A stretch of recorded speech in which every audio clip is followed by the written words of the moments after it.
Olá, queridos irmãos. Quando alguém pede para você fazer algo, quais são suas opções de resposta?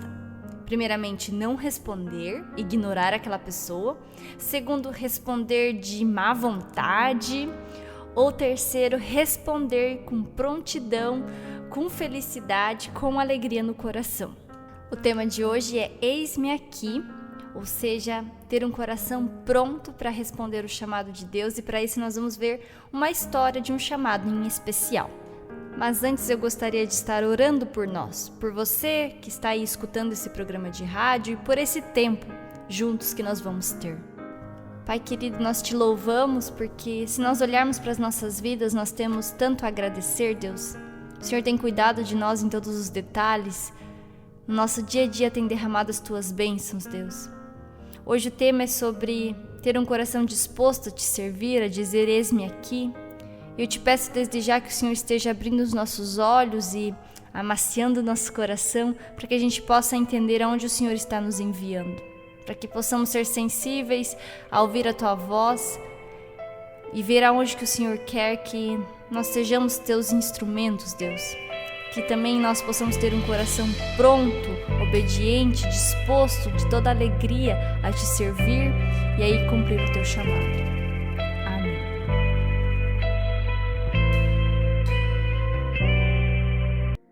Quando nos deparamos na Bíblia com a história de Deus começando a agir ou querendo começar uma obra, então ele está ali recrutando quem ele vai usar, nós vemos algumas frases ou um sentido semelhante nesse chamado. Por exemplo, quando Deus chama Samuel, Samuel fala então, fala porque teu servo está ouvindo. Ou quando Deus chama Maria e avisa que ela ficará grávida, então ela diz, eis aqui a serva do Senhor e que se cumpra em mim segundo a tua palavra. Assim também foi com Ananias, que recebeu uma visão do Senhor, então exclamou, eis-me aqui, Senhor. Essa expressão, essa prontidão do eis-me aqui, Deus, é que nós vamos hoje estudar um pouco a fundo e ver como nós podemos colocar em prática. E por trás dessa frase tão pequena, ela transmite algo muito profundo. Eu dizer eis-me aqui, ao mesmo tempo eu estou transmitindo que eu estou disponível, que eu estou submissa a esse chamado e que eu estou pronta para cumprir. Não é um eis-me aqui para atender esse chamado daqui 1 mês, 2 meses ou quando eu tiver vontade. O eis-me aqui é quase que uma declaração. Pode começar, Deus. Eu estou ansioso, estou aqui, pronto, agora, para ser obediente ao que o Senhor planejou para mim. Seria bem mais fácil eu revelar ou expressar toda essa prontidão se eu já soubesse o que viria, se eu pudesse espiar o futuro. Mas assim como todos aqueles que foram chamados, Samuel, Maria, Ananias e tantos outros, eles não sabiam o que estava por vir, eles não sabiam o que estava por trás desse chamado de Deus, mas mesmo assim eles disseram, eis-me aqui. Prontidão e obediência, mesmo sem saber o que vem pela frente. Essa é uma atitude do coração muito difícil de colocar hoje em prática quando nós queremos saber tudo, queremos ter o controle de tudo.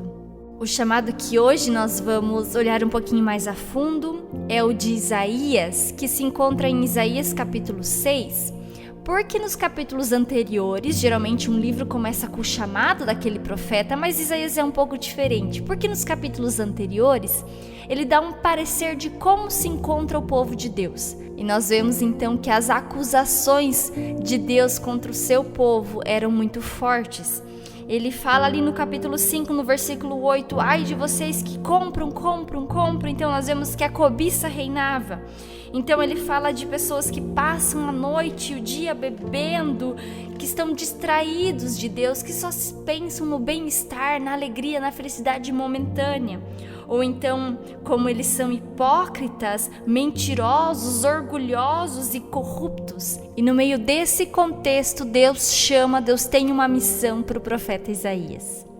Pessoas que só pensam em comprar, que pensam somente no seu próprio bem, materialistas, que estão distraídas de Deus com coisas fúteis, em vícios, em bebidas, que pensam só em festas, ou então pessoas hipócritas que falam uma coisa, mas fazem totalmente outras, que mentem para conseguir algo, ou que são orgulhosas, que pensam só em si mesmas, ou que são corruptas. Eu creio que a sociedade daquela época não era tão diferente da nossa hoje em dia. Por isso que eu creio que Deus também está levantando na nossa sociedade hoje pessoas como Isaías. E nós estamos dispostos a dizer: eis-me aqui? 3 pontos me chamaram a atenção no chamado de Isaías que eu gostaria de colocar em prática na minha vida e que eu desejo que você possa falar: eu também desejo isso. E para isso nós vamos olhar alguns versículos específicos do capítulo 6, onde Deus chama Isaías. Seu chamado começa num tempo de incerteza política, porque o rei havia morrido, então tinha aquele drama: será que o próximo rei vai servir a Deus? Ele vai ser um rei bom ou mau aos olhos de Deus? E então Isaías tem uma visão, e essa visão é deslumbrante. Ele vê serafins dizendo: santo, santo é o Senhor Todo-Poderoso, ou o Zebaote, o Deus das guerras, o Deus do exército.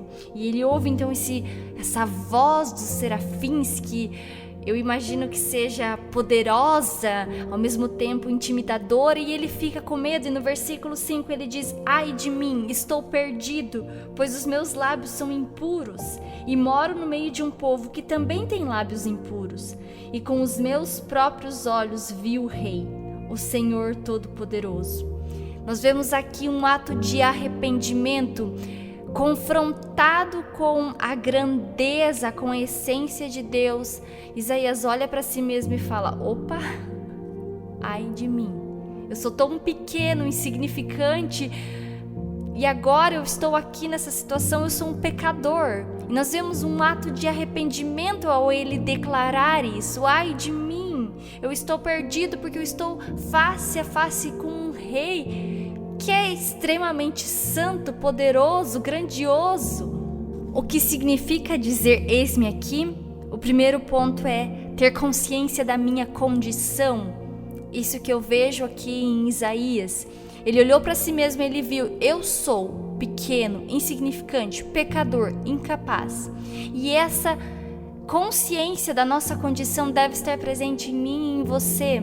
Toda vez que eu vou fazer uma obra, toda vez que eu vou dizer eis-me aqui, Deus, eu tenho que estar consciente: eu não sou o centro, não é eu que vou levar salvação, não é eu que vou levar algo bom, eu sou um transmissor, porque na verdade eu sou pequeno. Paulo expressa muito bem esse pensamento em 2 Coríntios 4, onde ele diz que nós somos vasos de barro, ou seja, algo de não muito valor. Barro é pó, é terra, vem do chão, todo mundo tem acesso, mas nós carregamos um grande tesouro. Então ele diz, capítulo 4, versículo 7, mas temos esse tesouro, que é a palavra de Deus, que é a sua obra, em vasos de barro, que somos nós, para mostrar que esse poder que a tudo excede provém de Deus e não de nós. Que incrível que Deus usa potes de barro e enche-nos com o seu tesouro, com a sua essência, com algo de muito valor. Seguindo o chamado então de Isaías, nós vemos então que um anjo vem até ele e encosta uma brasa em seus lábios e diz então que as suas culpas foram tiradas e os seus pecados perdoados. E no versículo 8 diz: em seguida ouvi o Senhor dizer: quem é que vou enviar? Quem será o nosso mensageiro? E o segundo ponto que eu aprendo aqui: eu estou sensível ao ouvir a voz de Deus? Eu estou ouvindo Ele dizer: olha, aqui eu preciso de obreiros. Quando você frequenta o seu culto na sua igreja local, você tem um coração sensível para ver: nossa, aqui está faltando trabalhadores, aqui está faltando pessoas para ajudar, ou esse ministério ainda poderia ser fundado, aqui ou ali precisa de ajuda. Você está ouvindo Deus dizer: quem é que vou enviar? Quando você caminha pela rua ou se encontra com seus amigos que ainda não conhecem a Jesus, você está sensível a ouvir Deus dizendo: quem eu vou enviar? Quem será o nosso mensageiro? E às vezes eu creio que em muitas áreas da nossa vida Deus está falando: olha, aqui eu estou precisando de gente que põe a mão na obra, mas eu estou sensível a ouvir ou eu estou sintonizada em outra frequência e não a de Deus? E eu creio que a melhor forma de sintonizar com o coração do Pai é ter esse espírito de oração e em várias circunstâncias ou em toda circunstância sempre pedir: Deus, e qual que é a tua vontade aqui? Deus, o que o Senhor deseja que eu faça nessa circunstância? Deus, o que o Senhor quer que eu veja aqui onde eu estou? Para que eu possa cada vez mais me sintonizar com o seu espírito e estar sensível a ouvir a voz dele dizendo: quem eu vou enviar? Quem vai ser o meu mensageiro? Isaías ouviu. E a missão então que Isaías recebe de Deus é a de repreender o povo contra a infidelidade deles com Deus. Ele exortou, ele falou abertamente sobre os pecados que Israel estava cometendo, além de anunciar um castigo de Deus que viria sobre aquele povo. Eu imagino que não foi nada fácil para Isaías cumprir esse propósito. Talvez quando ele disse: eis-me aqui, envia-me a mim, ele não tinha noção da dimensão do quanto ele iria sofrer ou o quão desagradável seria cumprir. Mas ele vai e faz, com um coração obediente, com um coração disposto, com um coração proativo para ir e fazer a obra de Deus. Isaías se torna então um profeta para diferentes épocas. Ele profetizou, falou a vontade de Deus para aquele povo daquela época sobre o castigo, sobre as maldades que ele estava fazendo, mas ele também falou da esperança. Nós encontramos ele falando de Jesus, profetizando dessa esperança que viria em Cristo do Messias. Ele também profetiza sobre o céu, como vai ser depois de tudo se findar. Então nós vemos que Deus usou ele poderosamente. Com certeza, ao dizer: eis-me aqui, envia-me a mim, Isaías não tinha noção do quanto as suas palavras escreveriam história. Até hoje nós lemos o que ele fez, o que ele profetizou, de quantas gerações alcançariam os feitos, as palavras dele. Tudo isso porque um homem se dispôs a ser usado por Deus. Quando a vontade de Deus passa a ser a nossa vontade também, Ele nos abençoa e Ele nos usa de forma extraordinária, que a gente não consegue nem imaginar o quão longe vai a obra dele através e por nós. É no livro de Isaías que nós encontramos as mais conhecidas profecias sobre Jesus, sobre o Messias, por exemplo, onde ele diz: pois o Senhor mesmo lhes dará um sinal, a jovem que está grávida dará à luz a um filho e porá nele o nome Emanuel. Ou a outra que diz: e o povo andava na escuridão, viu uma forte luz, e a luz brilhou sobre os que viviam em trevas. Ou então: pois já nasceu uma criança, Deus nos mandou um menino que será o nosso rei. Ele será chamado Conselheiro Maravilhoso, Deus Poderoso, Pai Eterno, Príncipe da Paz. Suas palavras apontavam para Jesus, para uma esperança, para a salvação, para a redenção. E eu creio que essa é a essência de todo o chamado. Eu cumprindo ele, eu tenho que apontar então para Cristo, para a salvação, para glorificar o plano de Deus. Você quer que Deus o use? Você quer que a sua vida tenha valor na eternidade, valor eterno?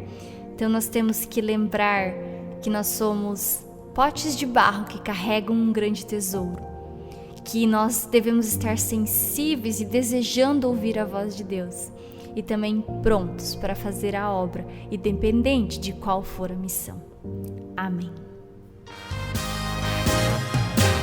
Obrigado por ouvir Ecos da Liberdade. Conheça mais do nosso Ministério de Evangelismo através do site ecosdaliberdade.com.br. Que Deus te abençoe.